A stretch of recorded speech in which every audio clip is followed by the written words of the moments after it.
Okay. And next, I'd like to invite up Mrs. Lynette Higginbotham. She is with the Orange Chapter of United Daughters of the Confederacy. Been reading on behalf of that chapter.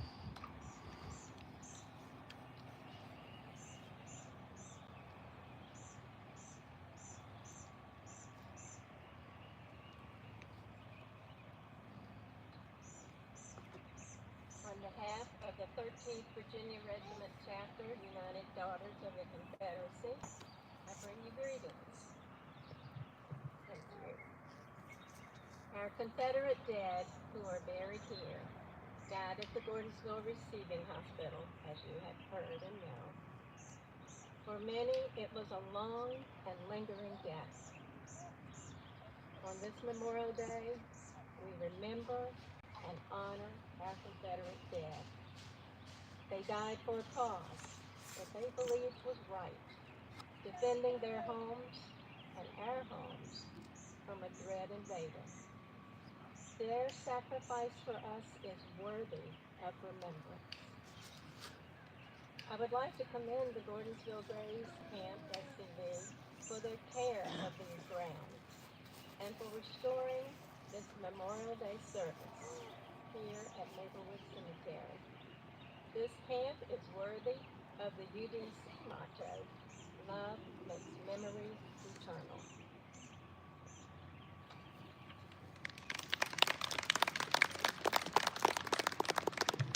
Thank you so much, Lynette. And next, I'd like to invite up another UDC president, Mrs. Darlene Foster, from the H.A. Carrington chapter down in Charlotte County. We're fortunate to have all these wonderful ladies with us today. UDC is well represented.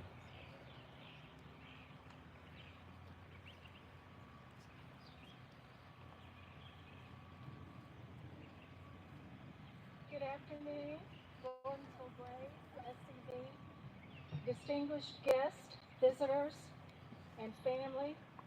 I bring greetings from H.A. Carrington, Chapter 1055, United Daughters of the Confederacy. I'd like to take this opportunity to thank the Gordonsville Grays for sponsoring this beautiful service that they've been doing for a number of years, and we appreciate all their efforts and the time that went into it. It's quite an undertaking. I'd like to say that we are pleased to be here. We've been coming for a number of years now and participating, and it's just an enjoyable event to come to, and I want to thank them for honoring our ancestors and remembering them on this beautiful Confederate Memorial Day. Thank you. Thank you, Darlene.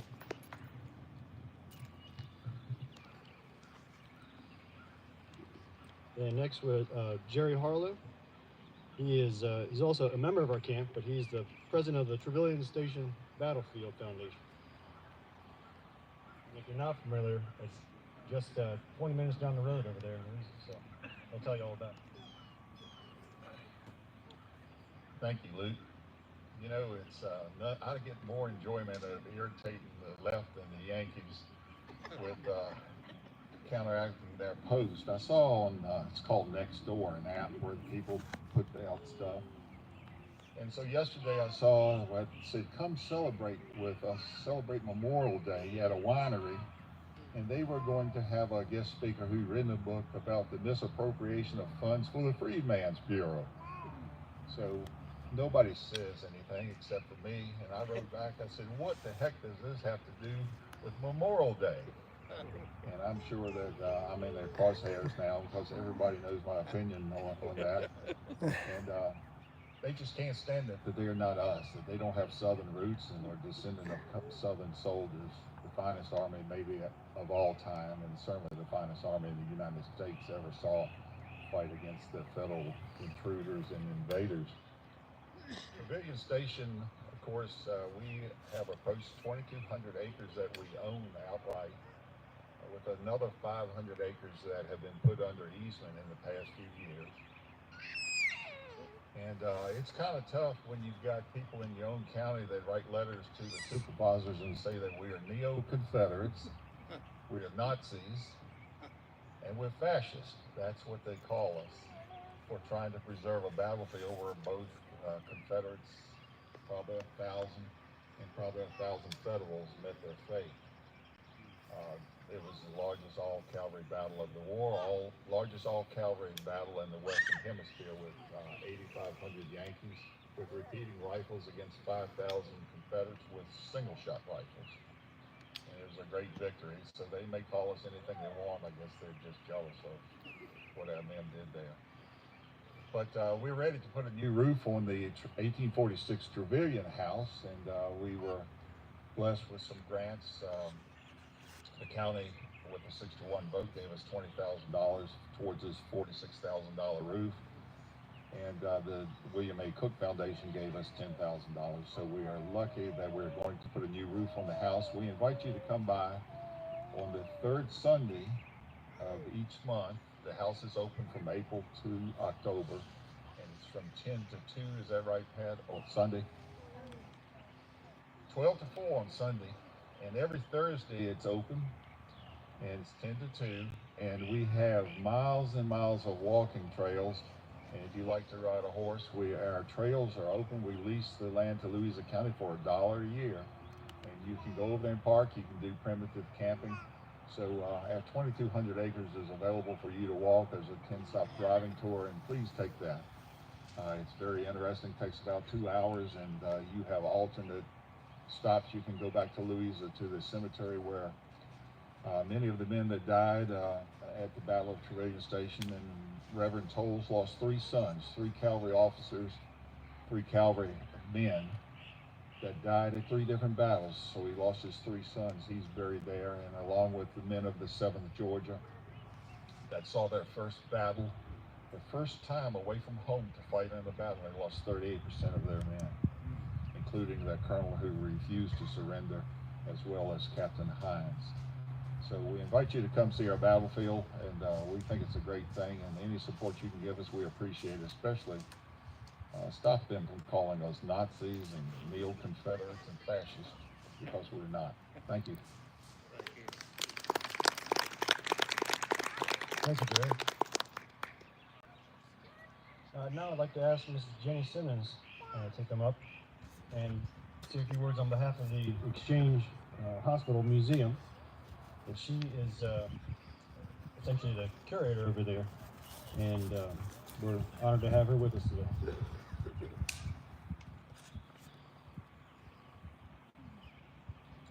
Hi, welcome. Thank you so much for having me out today. It's an honor to be here and represent the Exchange. I just kind of wanted to tell you a little bit about what's been going on over there at the museum. Luke did a great job of kind of telling about our history, and I really encourage everybody to come out and come by and see us. It's a beautiful museum.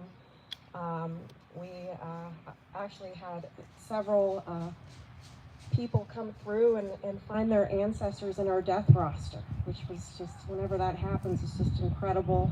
It's very emotional for the whole museum, and we welcome relatives to come in and to pay respects. We also had 160 fourth graders come through the museum on a school field trip, Locust Grove.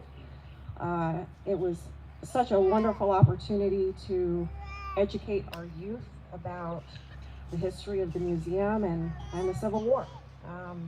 We had 6 different stations. Our entire board got involved, and the teacher was actually a descendant from one of the chicken ladies, and she actually had somebody come out and cook fried chicken for the students as well. It was wonderful. It was great.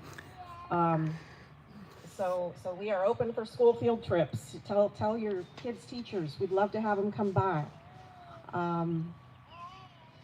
We also had the Society of Civil War Surgeons come through last June. It was absolutely wonderful to have them come by and educate the public on Civil War medicine. We also had the Carriage Club of America, antique cars, all pre-1915 fill our parking lot. It was incredible to have these old timers come through. They love coming to the museum. They've come several years in a row. We've also done many living history events. And we also want to say a big thank you to the Gordonsville Grays for helping us put up our flagpoles this past year. We have 3 flagpoles now. Of course, the United States flag, the Virginia state flag, and the First National flag is now flying at the exchange. So we'd love to have you come by, and thank you so much for supporting us today. I did have a chance to go up to Arlington National Cemetery yesterday, and I also paid our respects to the Confederate Reconciliation Memorial at Arlington. I laid a bouquet there and laid flowers there for the boys there as well. Thank you so much for coming today.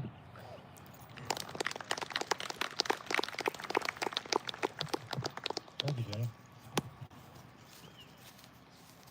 And now I'd like to ask Mr. Brian Duckworth to come up. He's not particularly representing an organization, but he has quite a connection here, because his ancestor is buried right over there on the other side of the flags. So, Brian, would you like to come up and say a word about him? He's also come all the way from North Carolina and helping us with our color guard, so we really appreciate him being here. Good evening, everybody. Home is roughly almost 300 miles away. So I want to tell you a quick story on one of my ancestors that didn't make it home. Elkanah Litton. It was a name written in a scrawl of paper in my great-grandfather's Bible, Elbert Litton. One of my grandmothers had wrote that down, and when I found that information, I started researching him. And the Fold 3 record said that he died of pneumonia at Gordonsville in 1862. So I did a little bit more further research. His wife was Elizabeth Litton, and my grandfather's, he was the son of Elkanah. His name was Elbert. He was born in 1861. That was what y'all was probably figuring, is like, how am I here? Well, he was born before the war broke out. Elkanah joined the 49th North Carolina Company I from Catawba County in May of 1862. That puts him with Walker under Longstreet, and his first action was probably during the 7 Days campaign. That was a rough year. That was a rough and brutal campaign that tore the lives of our soldiers up. In September of 1862, on the morning of September 17th, his boys went in the West Woods behind Dunker Church, helped turn the tide on that morning. So it kept the Confederate left flank protected and stopped for the day. But broken down, as far as I can understand, his body probably broke down. He became sick and was taken to Gordonsville Hospital to the Exchange Hotel, where he died of pneumonia in December of 1862. So today I come to honor him, as well as all the others that are buried here, and we want to remember each one and their sacrifice.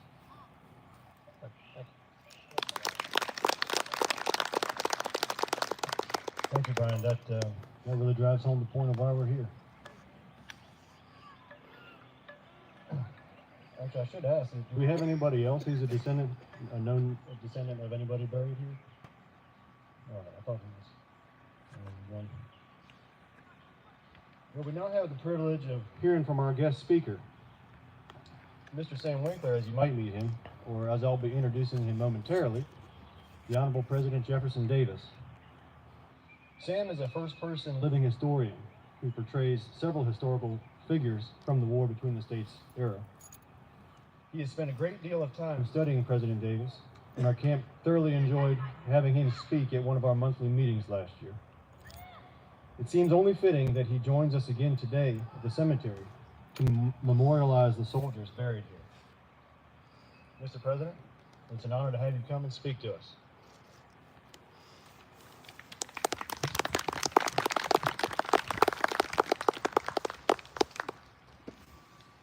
Good afternoon.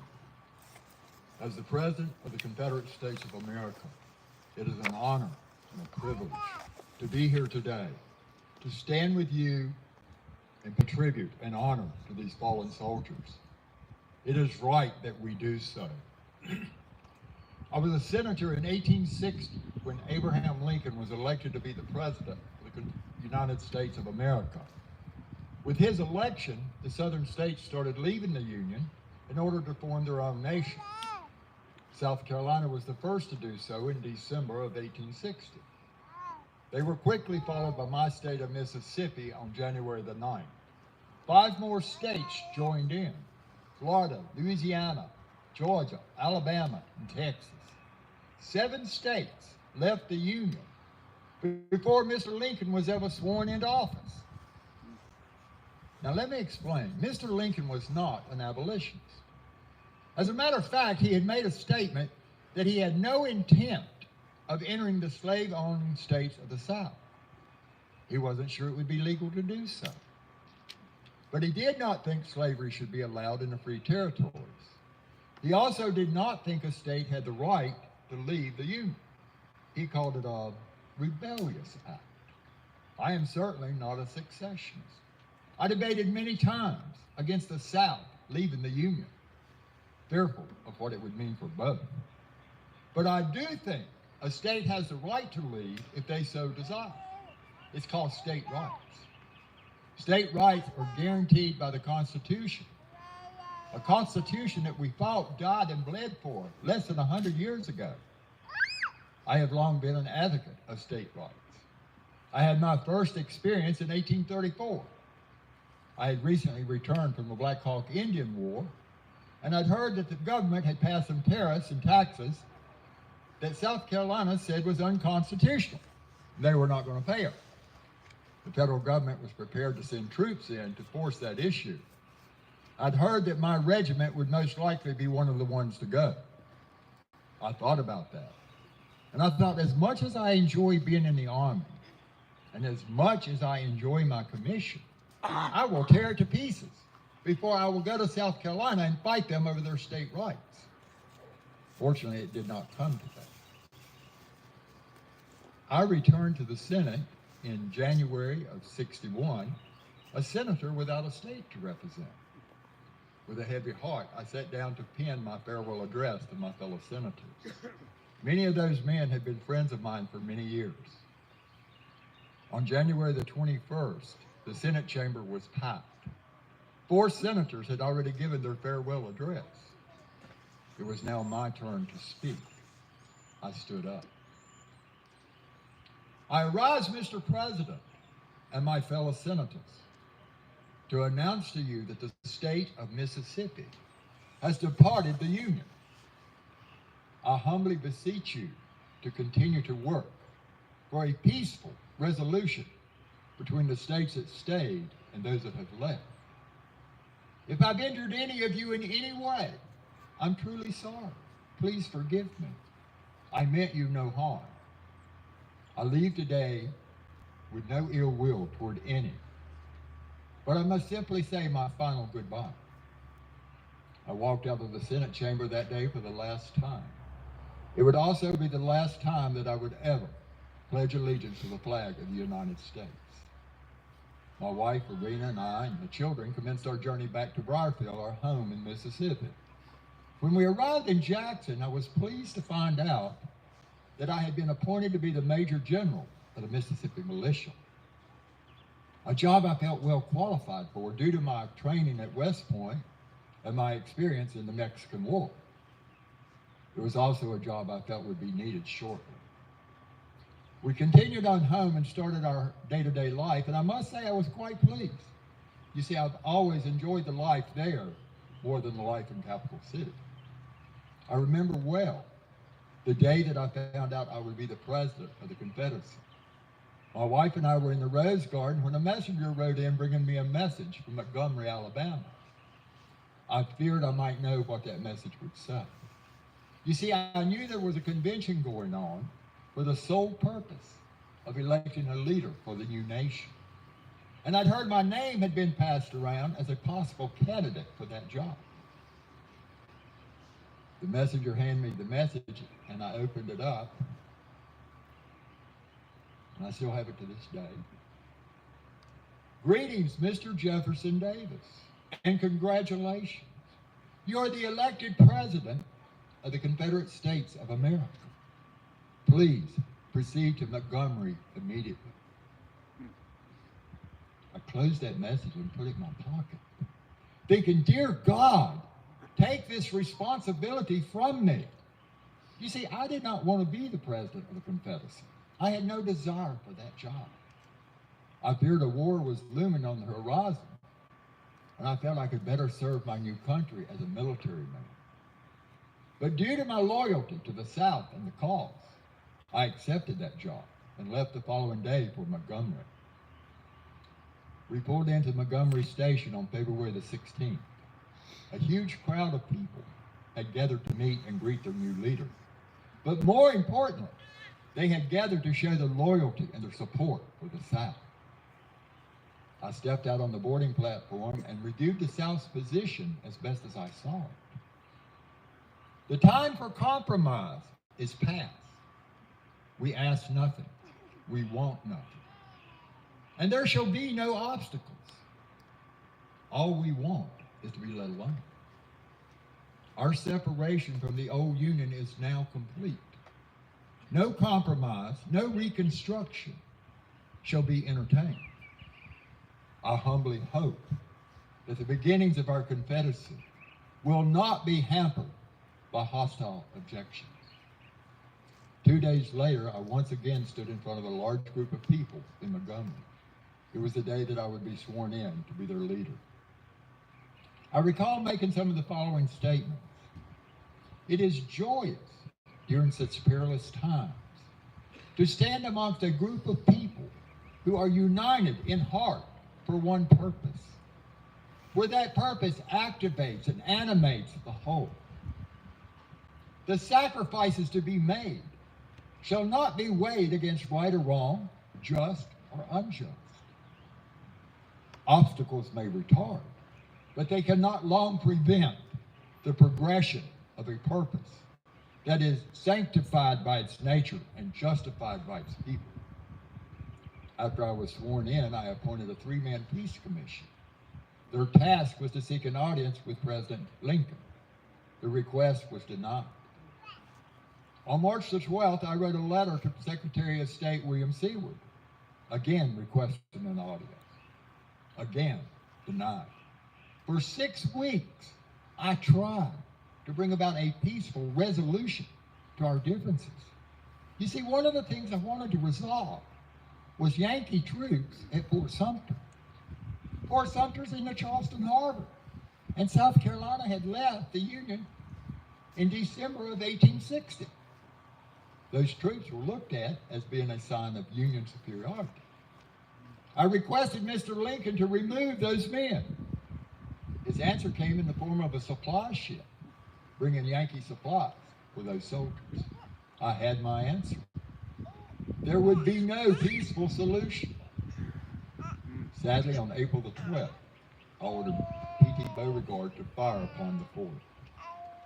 With the firing upon the fort, the war of northern aggression had begun. A war that would last 4 long years.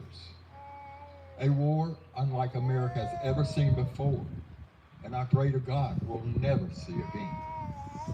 Shortly thereafter, Mr. Lincoln orders up 75,000 men to protect the Union. Did he really think Southern gentlemen would rise up on their homeland and fight their own kindred to protect the Union? What he succeeded in doing was have 4 more states leave the Union, one of those being the Commonwealth of Virginia. After that, it was decided that the capital should be moved from Montgomery to Richmond. By the Christmas of '62, the full impact of the war was being felt by every family. The Battle of Manassas had been fought.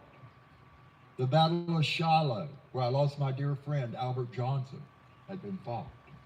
The Battle of Antietam, considered the bloodiest battle of the war, had been fought. Many families sat down Christmas dinner with an empty chair at the table. Then on January the 1st of 63, Mr. Lincoln's Emancipation Proclamation went into effect. I said then, and I still say, this was nothing more than a war document, a means of keeping England from entering on the side of the South. In essence, what it said was, henceforth, all slaves in the rebellious states are free. It did nothing for the slaves in the states that had not left the Union. In actuality, ladies and gentlemen, the Emancipation Proclamation freed no one. Sadly, on May the 5th of 65, our government was dissolved. As I stand here today in this cemetery, I am reminded of the thousands of men who fought a good fight for a just cause, for a cause they believed in, fighting for home and family and a way of life. They were all honorable men. They served their country well. They overcame overwhelming odds, hot summers, harsh winters, hunger, many of them being away from home for the very first time, not knowing if or when they would ever see home again. Many of these men paid the ultimate sacrifice for us. They're gone, but not forgotten. In the words of General Stonewall Jackson, they have merely passed over the river and rest in the shade of the trees until we see them again. Truly honorable men. Today, the simple implements of war will be used to pay tribute to these men. The saber and the kepi are both familiar to our soldiers. The saber today is out of its scabbard, but it will not be used to draw a line in the sand, nor will it be used to take a life. Instead, it's thrust into the ground to mark the resting place of a soldier. A kepi is placed atop of the saber. It is the soldier's hat. It protected him from the rain, shielded him from the sun, provided warmth in the cold of winter. The gray color of the kepi is symbolic of the uniform he proudly wore. I know his battles are all fought. His duty is done. I know this because the kepi and the saber are here. He would not leave them behind if he were not done with them. May he rest in peace. The monuments, ladies and gentlemen, throughout this land are designed to perpetuate the moral lessons these men's lives taught us. They are our kindred, our Southern brothers. We today are their living memorials. We must do everything that we can to ensure the names and the legacies of these brave men live on. We must do everything that we can to ensure the history of the South is not changed or destroyed. We do not have that right. The history is there for us to teach future generations. It is our duty to do so. General Robert E. Lee once said, there is a true glory and a true honor. The glory of duty complete. The honor of integrity principle. He went on to say, we should always strive to do our duty. We can expect to do no more. We should wish to do no less. When General Jeb Stuart lay on a battlefield at Yellow Tavern, mortally wounded, he yelled to his troops, do your duty as I have done mine.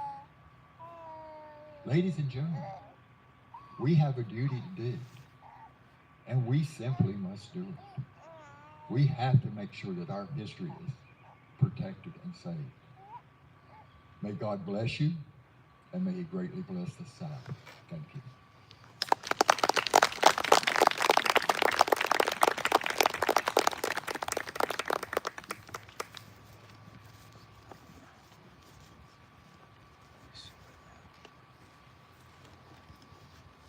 Mr. President, thank you very much. That was excellent. It was powerful to hear you speak today. We're also fortunate to have Mr. Vernon Fisher with us. He's a local musician and was a friend of Charlie Waller of the bluegrass band Country Gentlemen before his passing in 2004. Some of you may not know that Charlie Waller is buried just behind us here on the other side of the road in this cemetery. More than 50 years ago, the Country Gentlemen released a sorrowful but beautiful song that many of us know and love, called Legend of the Rebel Soldier. How fitting that Vernon is here to play it for us today.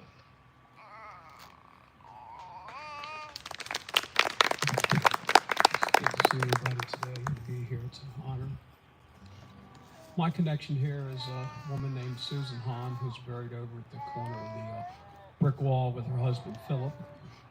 And I met Susan. She had been widowed for a couple of years, and we became friends. I was playing for a Wildlife Center Virginia fundraiser at Keswick Vineyard, and this lovely-looking lady with long dark hair came up and with a chilled bucket of wine and said, "Well, what do you have?" And I said, "Well, what do you got? What do you want?"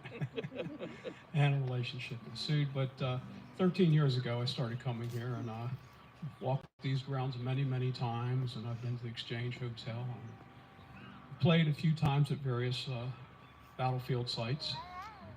And Alan Elmore asked me to come and play the song for you. But actually, it was Susan who was a friend of Charlie Waller. Her and her husband were friends of Charlie at Satchico. So, but I met Satchico and spent a good bit of time with her. We just a couple years ago laid some of the larger stones around Charlie's memorial over there, and it was good to do that. But it's I really like to thank the Gordonsville Graves for all the wonderful work they do at the cemetery. And as you ride around the cemetery, you'll see that there are things that need to be done yet, but they have really contributed to that. So I really thank you, Alan, for inviting me. Put this down. Hopefully, it'll be able to carry.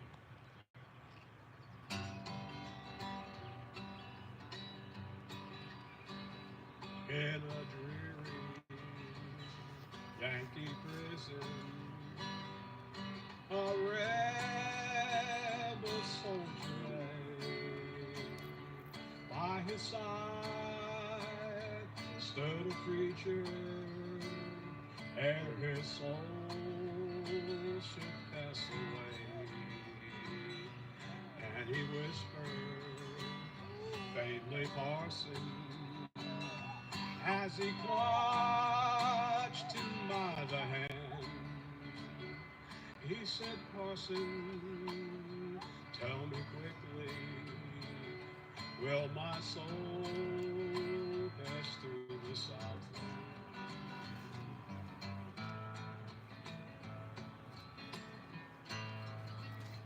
Will my soul pass through the Southland? Will I see Virginia grand? Will I see the hills of Georgia and the green fields of Alabama? Will I see the little church house where I pledge my heart and hand?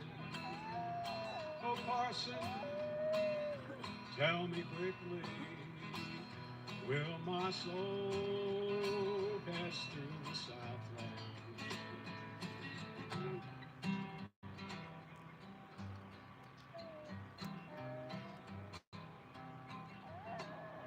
Was it for loving dear old Dixie?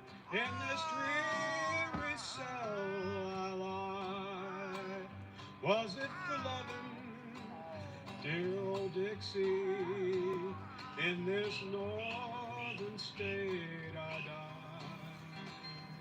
Will you see my little daughter? Will you make her understand? Oh, Parson, tell me quickly, will my soul pass through the Southland? And the rebel soldier died, and the parson looked to heaven, and in prayer he offered on. He said, Father, grant this soldier's wishes. May his soul pass through the Southland. May his soul pass through the Southland.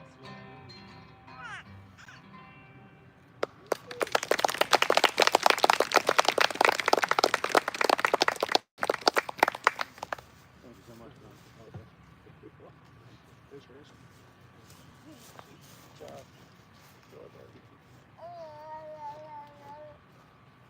So, of course, that song is about a soldier dying in a Yankee prison, but you could imagine the boys laying over here dying at the hospital felt the same way, far from home.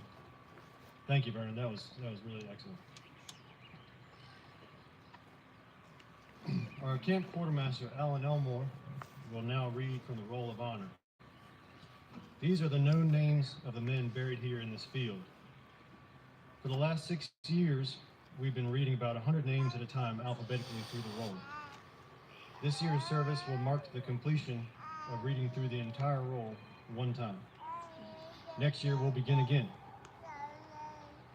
I heard it said at the American Legion service this morning over in Standardsville, and I think it's a fairly common saying, but I had not heard it until last year at the same service, that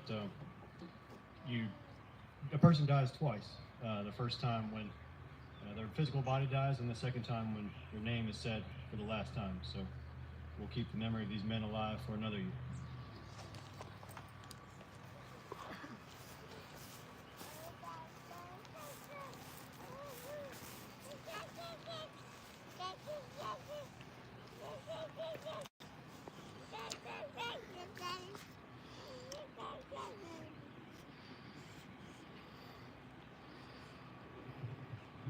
Great seeing everybody today. Please don't talk to me after the time. We're going to go in the prayer and the ring. We have a big crowd, and it's nice. So thank you all for coming.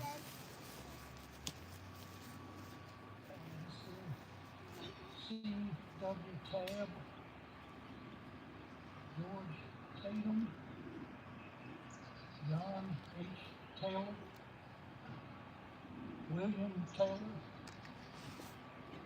Seaboard Taylor, A. Teasley, George L. Terry, Benjamin S. Terry, Henry J. Thomas, William M. Thomas, E. D. Thompson, James Thompson, Cora Thompson, J. W. Tidwell, J. W. Tilley, Newton J. Tomlin, Henry Tucker, J. H. Turner, James R. Tuttle, Milton Tuttle, Reuben Twitty, Gillespie Tyree, Albert Van McCovern, Beverly C. Vaughn, I. Valerie, H. P. Wade, John Wagner, S. H. Walker, Asa Walker, Robert Wall, William H. Wallace, W. W. Waller, Charles H. Warrens, F. M. Warren, John Warren, N. B. Warren, Lewis Watson, T. J. Watson, B. F. Watts, William Weaver, J.C. Weeks, James G. West, Edmund Westmoreland, A. Watley, Obadiah N. Wheeler, R.P. White, T.L. White, W.H.H. White, Wyatt White, Andrew M.F. Whitley, John Whitlock, Elijah Wickers, Braxton Wiggins, J.W. Wilcox, Joseph Wiley, Francis Wilkerson, Joseph Wilkins, W. Wilkins, William Williford, A. Williams, A.R. Williams, Milans Williams, S.G. Williams, Andrew Willis, Addis B. Willis, J.B. Willis, John L. Wilson, S.G. Wilson, W.W. Wilson, J.H. Wyndhams, Bradley Wise, William Wolfe, J. Wolfe, J.M. Wood, J.W. Wood, Marley Wood, George W. Woodard, Hugh Wooten, A. Wooten, Nathan Wright, W.T. Yates. And again, I'd like to say Mr. Elkanah Litton. Thanks to Brian Duckworth being here. He was at 49th Carolina Senate that's here today.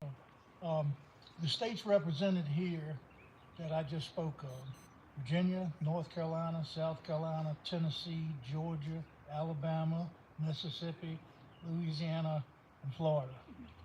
So there's a whole lot of guys buried here from a whole lot of different places. Again, I appreciate everybody being here. Good to see y'all. Thank you.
want to say a special word of thanks for Colorado. We have 3 different SCV camps and 2 different reenacting groups represented there. So I hope you all enjoyed that as much as I did, and to our camp member Steve Tusing from TAPS. Both of those give me every time. So as I said before, it's up to us, the descendants of these soldiers, to, as that plaque says over there, keep their memory imperishable. We're the remnant. And if we don't, nobody will. So God bless the fallen Confederate soldiers and sailors. And of course, I'd also like to say God bless all our American servicemen who gave their lives fighting for freedom in wars from the Revolution through Afghanistan and the present day. And I'd like to take just a brief moment if we have any veterans with us. Let's stand to be recognized.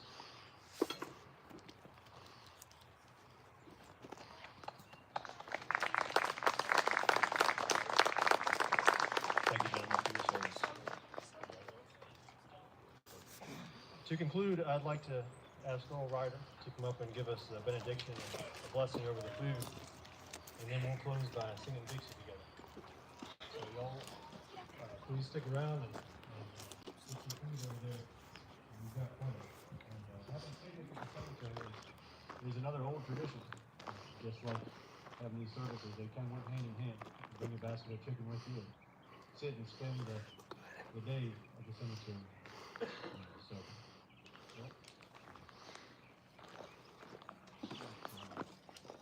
Heavenly Father, we thank everyone for being here today, and we thank you for your traveling mercies. May I thank you bless our food, may you take sickness and disease away from us. We ask this all in Jesus' name. Amen.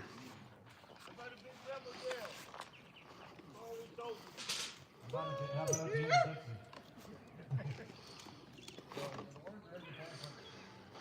And you can forgive me for reading if you don't know them, I'm sorry. But you don't have to be a good singer. It's been hard enough here. Oh, I wish I was in the land of old times there and not forgotten. Look away, look away. Nice.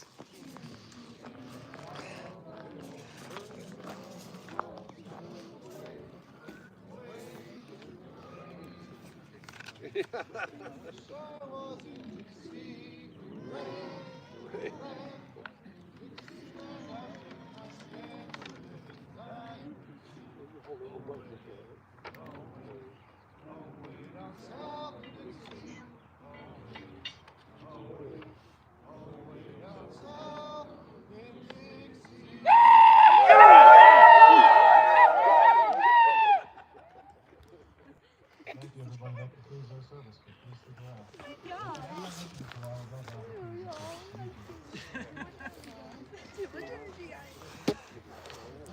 All right, that concludes the service. And I think you know where we're at because I've shared this multiple times. We are at the Confederate Memorial Day service, 7th annual service here in Maplewood Cemetery here in Gordonsville, Virginia.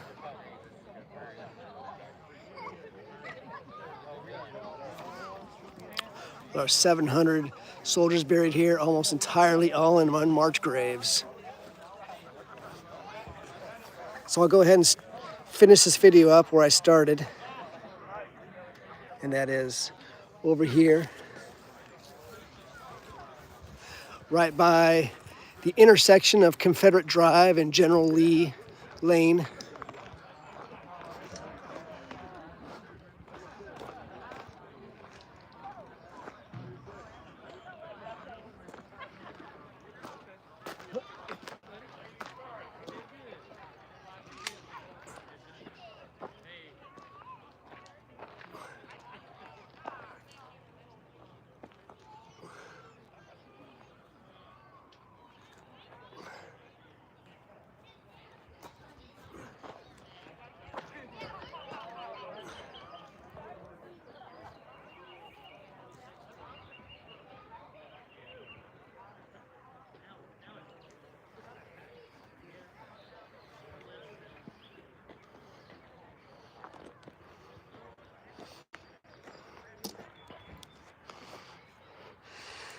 So once again here in Gordonsville, Virginia, Maplewood Cemetery.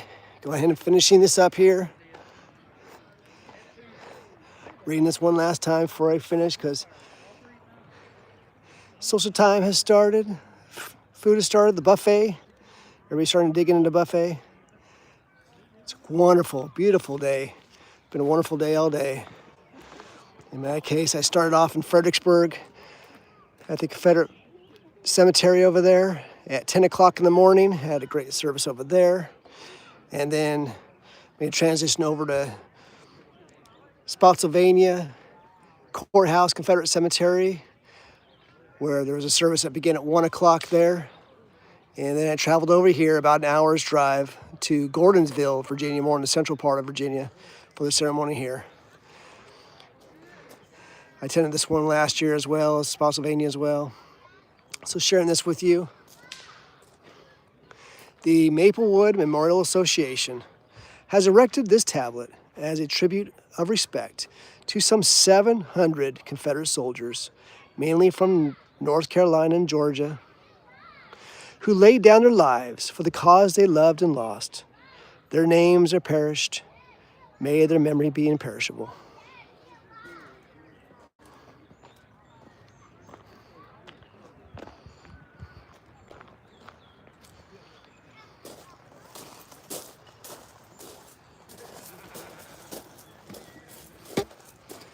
So I'm going to go ahead and finish up right here. It's a beautiful scene. So I hope you're all doing well today. This will probably be the last video for today, is my guess. Be sharing some more later, especially sharing some videos that I took with the drone over the last several days and, well, over the last several years. So I hope you're all doing well. Take care, y'all. Gordonsville, Virginia. May God bless and save America. God bless and save Dixie.